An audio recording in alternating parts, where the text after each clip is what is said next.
ভারতের পশ্চিমবঙ্গে ৩৪ বছরের বামফ্রন্ট শাসনের দ্বিতীয় এবং শেষ মুখ্যমন্ত্রী বুদ্ধদেব ভট্টাচার্যের প্রয়াণ ঘটে গেল বৃহস্পতিবার। তিনি ছিলেন একজন সংস্কৃতি মনস্ক রাজনৈতিক ব্যক্তি। তাই তো রং দল নির্বিশেষে রাজনৈতিক মহলের মতোই শোকে বিহ্বল হয়ে পড়ে ওপার বাংলার তারকারা।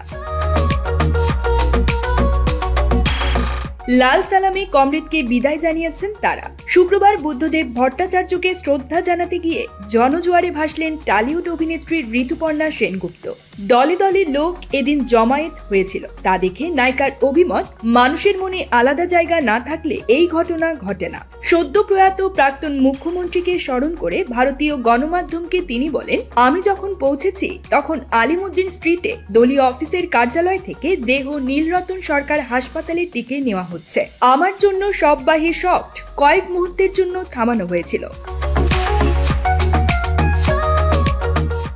জনস্রোতে ভাসতে ভাসতে গাড়ির কাছে পৌঁছলাম। ঋতুপর্ণা বলেন, পথে নেমে বুঝলাম বুদ্ধদেব ভট্টাচার্য কিভাবে মানুষের মন জুড়ে রয়েছেন। সাধারণ মানুষ স্বতঃস্ফূর্তভাবে পথের ধারে দাঁড়িয়েছেন তাকে শেষ দেখা দেখবেন বলে। বরাবর আপাদমস্তক সাদা পোশাকে সজ্জিত বুদ্ধদেব ঋতুপর্ণার কাছে মুখ্যমন্ত্রী ছাড়াও একজন ভালো মানুষ।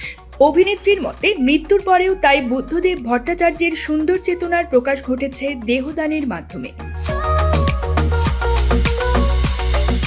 তিনি বলেছেন, আমার পিসেমা পিসেমশাই একই পথের পথিক, আমিও প্রাক্তন মুখ্যমন্ত্রীর পথেই হাঁটব। দাহ করার বদলে দেহদান করে গেলে আমার দেহের অঙ্গ প্রত্যঙ্গ হয়তো কোনো মৃত্যু পথযাত্রীকে জীবনের পথে ফেরাতে পারবে। তার মধ্যে দিয়ে আমিও বেঁচে থাকব চিরকাল। News desk, channel 16।